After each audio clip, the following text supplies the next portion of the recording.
नंदी क्यों है महादेव के बहुत खास। भगवान शिव तक अगर अपनी बात पहुंचानी होती है तो हम सभी चुपके से नंदी जी के कान में अपनी बात कह देते हैं।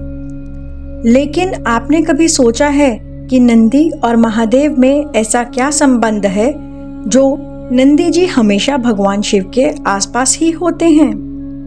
चलिए जानते हैं भगवान शिव और नंदी जी के बीच के उस संबंध की कथा श्री शिव महापुराण से। एक बार अपने उद्धार को लेकर पितर चिंता में थे। उन्होंने मुनि शिलाद से कहा कि वे उन्हें मोक्ष दिलाने के लिए एक संतान की उत्पत्ति के बारे में सोचें। शिलाद मुनि ने भक्ति पूर्वक पितरों की बात पर विचार किया और फिर वे इंद्रदेव को ध्यान में रखते हुए कठोर तप करने लगे। शिलाद मुनि के तप से इंद्रदेव प्रसन्न हुए और उनके सामने प्रकट हुए। इंद्रदेव ने मुनि से वर मांगने को कहा तो शिलाद मुनि ने उनसे एक पुत्र मांगा जो अमर हो। मुनि की बात सुनकर इंद्रदेव ने मुनि से कहा कि मैं तो आपको केवल एक पुत्र का वरदान दे सकता हूँ जो किसी स्त्री के गर्भ से पैदा हो, लेकिन वह भी अमर नहीं। इंद्रदेव ने आगे कहा कि स्वयं श्री विष्णु और ब्रह्मा जी भी शिव जी के शरीर से कभी न कभी पैदा होते हैं, इसलिए उन्हें अमर और बिना पत्नी के पुत्र होने का वरदान तो वे दोनों भी नहीं दे सकते। हाँ, अगर देवों के देव महादेव आप पर प्रसन्न हो जाएं, तो वे आपको मनोवांछित वर और पुत्र दोनों दे सकते हैं। इंद्रदेव शिलाद मुनि को यह सब बताकर वहां से चले गए और फिर शिलाद मुनि महादेव की आराधना करने लगे। इस तपस्या में मुनि के दिव्य 1000 वर्ष पल भर में बीत गए। उनके शरीर पर ना मांस बचा और न ही खून। उनके शरीर पर कई प्रकार के कीड़ों और दीमक ने अपना घर बना लिया था। उनके इस कठोर तप को देखकर महादेव उनके सामने प्रकट हो गए। जब महादेव ने शिलाद मुनि को पुकारा तो भी मुनि को उनकी आवाज सुनाई न दी। फिर महादेव ने मुनि को स्पर्श किया तो उन्होंने तपस्या छोड़ी। अपने सामने अपने आराध्य को देखकर मुनि झुककर उन्हें प्रणाम करने लगे।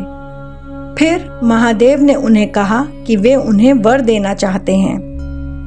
तब शिलाद मुनि ने उन्हें कहा कि वे उनसे अपने लिए पुत्र मांगना चाहते हैं जो किसी भी स्त्री से उत्पन्न न हो और साथ ही वह मृत्युहीन हो। तब शिवजी ने मुनि से कहा कि पूर्व काल में ब्रह्मा आदि देवताओं और मुनियों ने मेरे अवतार के लिए तपस्या की थी। उसी के फलस्वरूप मैं आपके पुत्र के रूप में नंदी के नाम से अवतार लूंगा और आप मुझ 3 लोकों के पिता के भी पिता बन जाएंगे। भगवान से वरदान प्राप्त कर शिलाद मुनि आश्रम लौट आए और उन्होंने यह बात अन्य ऋषियों को भी बताई। कुछ समय बीतने के बाद शिलाद मुनि ने एक यज्ञ करने के लिए भूमि को तैयार करना शुरू किया।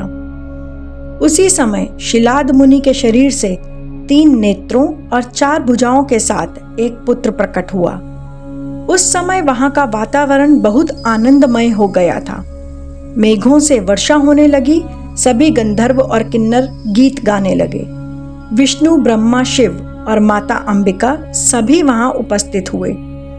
मन को आनंद पहुंचाने वाले पुत्र का नाम शिलाद मुनि ने नंदी रखा। जब वे उसे अपनी कुटिया में ले आए तो पुत्र ने वह दैविक रूप त्याग दिया और एक साधारण मनुष्य का शरीर धारण कर लिया। तब समय के साथ साथ शिलाद मुनि ने पुत्र के सभी संस्कार आदि किए। जब नंदी 7 वर्ष के हुए तो शिवजी ने अपनी माया एक बार फिर रची। उन्होंने मित्र और वरुण नाम वाले 2 मुनियों को शिलाद मुनि के आश्रम पर भेजा। दोनों मुनियों ने बालक नंदी को अपने पास बैठाया और उसकी प्रशंसा करने लगे। फिर थोड़ा रुककर उन्होंने कहा कि यह बालक तो अल्पायु है। मुनियों की बात सुनकर शिलाद मुनि जोर जोर से रोने लगे, पर अपने पिता को रोते देखकर नंदी ने उनसे कहा कि अगर यमराज या काल भी आकर मुझे मारना चाहें तो भी मुझे कुछ नहीं होगा, वे अपने पिता को महादेव की तपस्या कर मृत्यु को जीतने का वचन देकर वन की ओर चले गए।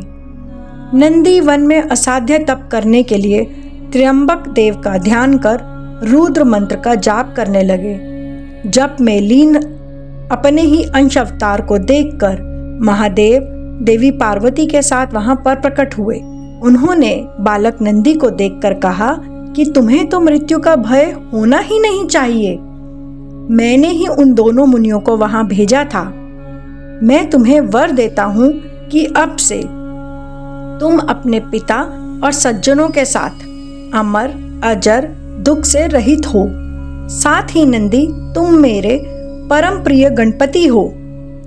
फिर अपने गले से कमलों की माला को उतार कर शिवजी ने नंदी जी के गले में डाल दिया और तुरंत ही नंदी जी अपने उसी 3 नेत्रों और 4 भुजाओं वाले रूप में आ गए।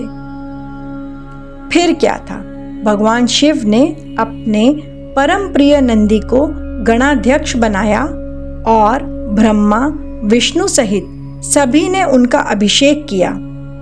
साथ ही शिवजी की आज्ञा से नंदी का विवाह मरुत कन्या सुयशा के साथ किया गया। महादेव ने अपने इस बालक को अपने पुत्र के रूप में स्वीकार किया और साथ ही उसे प्रिय परमेश्वर्य से युक्त महायोगी अजय और सदा पूज्य होने का आशीर्वाद दिया। साथ ही महादेव ने उससे कहा कि जहां मैं रहूंगा वहां तुम रहोगे और जहां तुम रहोगे वहां मैं रहूंगा। इसके बाद महादेव देवी पार्वती और नंदी सुयशा को लेकर अपने धाम को चले गए।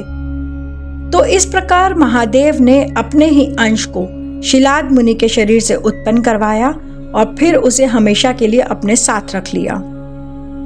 हमें आशा है कि सनातन की कथाओं को आप तक पहुंचाने का हमारा यह प्रयास आपको पसंद आएगा। इस प्रकार की और अधिक कथाओं को जानने के लिए हमारे चैनल को सब्सक्राइब और लाइक करना ना भूलें। ओम नमः शिवाय।